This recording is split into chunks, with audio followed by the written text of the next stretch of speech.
Bacaan dari kitab kedua Raja-Raja. Pada suatu hari, Nabi Elisa pergi ke Sunem. Di sana tinggallah seorang perempuan kaya yang mengundang dia makan. Dan setiap kali dalam perjalanan, singgahlah Elisa ke sana untuk makan. Berkatalah perempuan itu kepada suaminya, "Sesungguhnya aku sudah tahu bahwa orang yang selalu datang kepada kita itu adalah abdi Allah yang kudus. Baiklah kita membuat sebuah kamar atas yang kecil yang berdinding batu, dan baiklah kita menaruh di sana baginya sebuah tempat tidur, sebuah meja, sebuah kursi, dan sebuah kandil. Maka apabila ia datang kepada kita, biarlah ia masuk ke sana." Pada suatu hari datanglah Elisa ke sana. Lalu masuklah ia ke kamar atas itu dan tidur di sana. Kemudian berkatalah Elisa kepada Gehazi hambanya, "Apakah yang dapat kuperbuat baginya?" Jawab Gehazi, "Ia tidak mempunyai anak dan suaminya sudah tua." Lalu berkatalah Elisa, "Panggillah dia." Sudah dipanggil, berdirilah perempuan itu di pintu. Maka berkata Elisa kepadanya, "Tahun depan pada waktu seperti ini juga, engkau akan menggendong seorang anak laki-laki." Demikianlah sabda Tuhan. Syukur pada Allah. Mazmur tanggapan. Aku hendak menyanyikan kasih setia Tuhan selama-lamanya. Aku hendak menyanyikan kasih setia Tuhan selama-lamanya. Aku hendak menyanyikan kasih setia Tuhan selama-lamanya. Hendak menuturkan kesetiaan-Mu turun-temurun, sebab kasih setiamu dibangun untuk selama-lamanya. Kesetiaan-Mu tegak seperti langit. Aku hendak menyanyikan kasih setia Tuhan untuk selama-lamanya.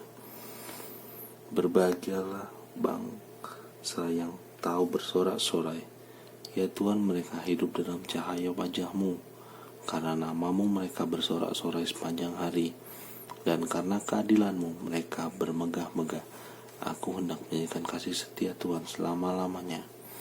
Sebab Engkaulah semara kekuatan mereka, dan karena Engkau berkenan tanduk kami ditinggikan. Sebab milik Tuhanlah perisai kita, milik yang kudus, Israellah Raja kita. Aku hendak menyanyikan kasih setia Tuhan selama-lamanya.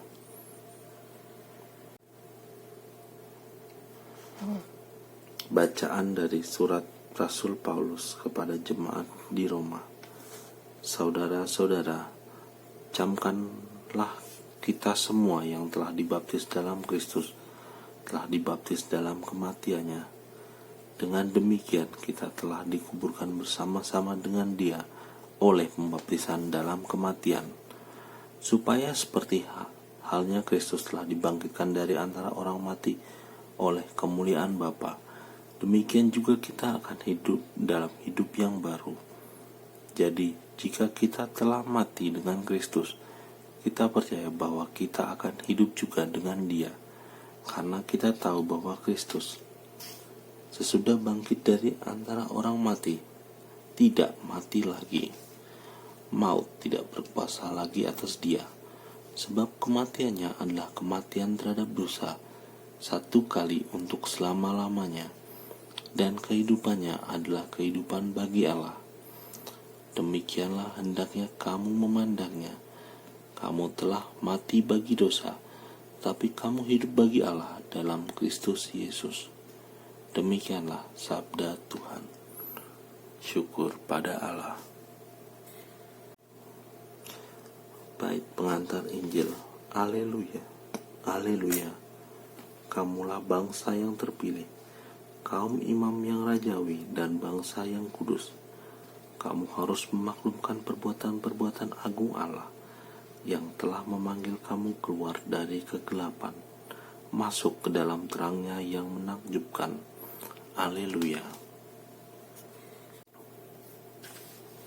Inilah Injil Yesus Kristus menurut Matius. Sekali peristiwa, Yesus berjalan kepada ke-12 muridnya. Barang siapa mengasihi bapa atau ibunya lebih daripadaku, ia tidak layak bagiku.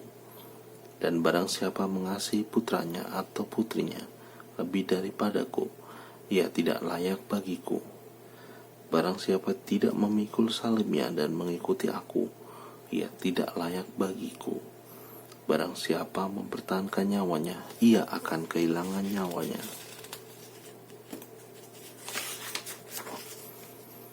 Dan barang siapa kehilangan nyawanya demi aku, ia akan memperolehnya kembali.